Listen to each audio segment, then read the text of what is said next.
Então, dando continuidade aí da parte da robótica, né, da robótica na reconstrução, vou falar um pouquinho sobre esclerose de colo ou estenose anastomose vesicoretral. Então, essa é uma entidade que a gente vai ver, esses pacientes que fizeram procedimento prostático, né, ou benigno ou maligno, paciente que pode ou não ainda apresentar a próstata. Então, isso aqui é uma ureteroscopia, na verdade é uma cistoscopia por via anterógrada do paciente que fez pela cistostomia, e aí o que a gente vai ver? Uma ureterocistografia miccional. Então, quando a gente vai falar de etiologia desses estreitamentos, quando a gente fala sobre colo vesical, a gente está falando sobre o paciente que fez ou uma RTU de próstata, ou uma PTV, uma enucleação para doença benigna, e aí a região que vai estar esclerosada é o colo vesical, o paciente ainda possui próstata, loja prostática. Quando a gente vai falar sobre anastomose vesico-uretral, claro que a gente vai estar falando de pós-prostatectomia radical, e quando que isso vai acontecer na prostatectomia radical, né? Então, o paciente faz uma anastomose sob tensão, isso é um dos fatores de risco.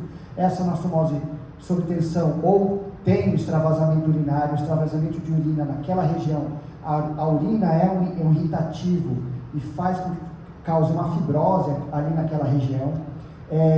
Isso pode fazer uma isquemia tecidual, levando a uma cicatrização aberrante, e essa cicatrização aberrante que vai levar à estenose da anastomose vesico-uretral. Então, quando a gente vai fazer o diagnóstico, a gente vai fazer uma uretrocistografia desses pacientes.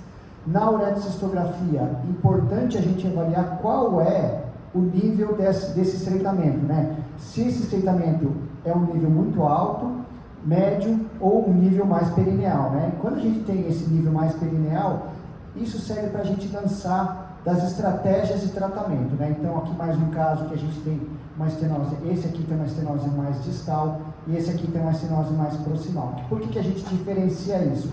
Porque na hora de a gente fazer a reconstrução, a gente vai fazer o planejamento. Quando é distal, a gente vai fazer cirurgia aberta. Quando é proximal, a gente vai fazer cirurgia robótica. Quando é no meio do caminho, a gente talvez tenha que combinar tanto a anastomose robótica quanto a anastomose via perineal. A gente faz as duas técnicas.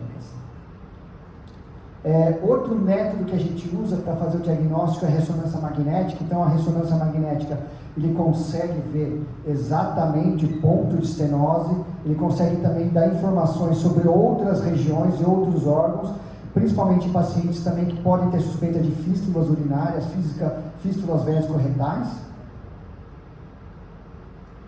E a ureteroscopia, né? Então é importante a gente fazer a ureteroscopia nesses pacientes, justamente para a gente delimitar qual é a região que está estenosada e qual é a extensão dessa estenose também.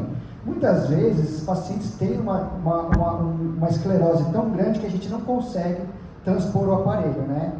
E muitas vezes, esses pacientes têm uma cistostomia, né? Então, é importante a gente identificar esses pacientes que têm uma esclerose completa por uma lesão alta, diferente desse paciente que foi uma fratura de bacia, que ele tem o colo aberto, o colo pérvio. A gente está vendo uma ureteroscopia anterógrada, a gente consegue ver o colo todo pérvio e aberto, diferente desses pacientes que têm esclerose de colo vesical. Quando a gente vai falar sobre o tratamento da estenose ou esclerose do colo, inicialmente o manejo desse tratamento é com uma dilatação, incisão endoscópica, e esse tratamento a gente pode tentar até 2 a 3 vezes, né? Então o paciente fica bem.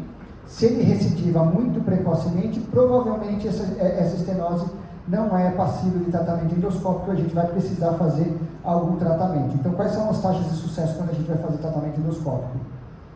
A gente tem 58 a 90 taxa de sucesso inicial, a gente tenta até 3 tentativas aceitáveis, com uma recorrência de 30 a 50%. E nesses pacientes que recorrem, a gente fala de recalcitrantes, ou seja, recorrem muito, a gente vai lançar pela cirurgia reconstrutiva, que é a uretroplastia reconstrutiva. Pode ser por via robótica, pode ser por cirurgia aberta, quando não tem acesso ao robô também. Então, aqui a gente vai ver quais são os tipos de reconstrução possível. E o que a gente vai fazer na cirurgia robótica? Então a gente vai fazer um retalho do tipo avanço, né? A gente chama esse retalho de VY, né? Então a gente corta o Y e faz esse Y chegar. Quando a gente está falando na cirurgia robótica, a gente está vendo o paciente por cima, né? Então é mais ou menos essa visão que a gente vai ter. A gente vai fazer uma incisão no colo vesical, uma incisão lateral na bexiga e vai levar esse retalho que a gente chama de retalho de avanço.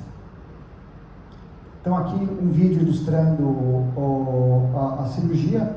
É um paciente que tinha uma esclerose do colo pós uma RTU de próstata, né? Então o paciente ainda mantinha a próstata, já tinha feito várias tentativas de ureteroplastia endoscópica sem sucesso. Então aqui a gente faz a localização exata concomitante com o cistoscópio flexível, né, ou o ureteroscópio, né?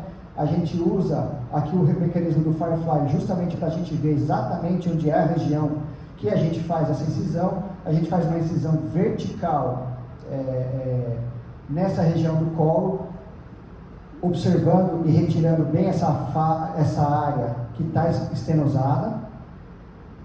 A gente observa a abertura da bexiga, a incisão lateral à esquerda do paciente, né, uma das pernas do Y, e à direita do paciente. Então a gente acaba completando aí essa incisão em Y para a gente fazer esse retalho de avanço. Tá? Uma vez que a gente abre esse colo vesical, é importante também a gente fazer a retirada dessa parte fibrótica da região ventral da uretra, né? Então a gente retira toda a fibrose circunferencialmente e a gente vai fazer como se fosse uma trigonização desse colo, como a gente faz na PTV. Então a gente tira toda essa área fibrótica, leva esse trígono vesical na uretra. Então aí está retirando essa área fibrótica, trigoniza essa região. O fato da gente estar usando o robô, a gente consegue trabalhar bem fundo na pelve com facilidade, uma visão ampliada. Dá para fazer por laparoscopia. Quem tem muita facilidade com laparoscopia consegue fazer isso, mas com a robótica realmente isso aí fica muito mais fácil, muito mais simples de ser realizado. Após a trigonização aí do colo vesical, a gente vai fazer o avanço do retalho. E esse avanço do retalho da bexiga, a gente vai levando esse vértice do Y, o vértice do Y, até a região onde a gente fez a abertura, e a gente faz o fechamento dos dois lados da bexiga. E depois a gente faz o teste para ter certeza que não tem nenhum extravasamento de urina, que a nossa anastomose está bem cooptada e bem hermética.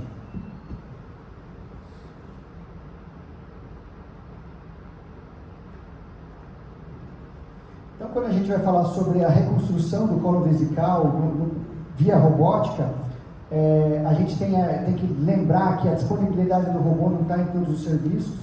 Então, realizar essa cirurgia por via aberta em pacientes que não tem disponibilidade de uso do robô é uma coisa que é factível, é uma coisa que é uma realidade também no SUS. A taxa de sucesso dessa cirurgia, numa meta-análise que avaliou 10 estudos com 119 pacientes, tem uma taxa de sucesso de cerca de 80%. E nos pacientes que têm radioterapia associada, ou seja, estenose da anastomose associada à radioterapia, em que a gente tem uma dificuldade, uma vascularização ruim daquele leito, a gente pode acrescentar o uso concomitante de mucosa oral para fazer a reconstrução desse colo vesical, dessa anastomose vesicuretral. Obrigado.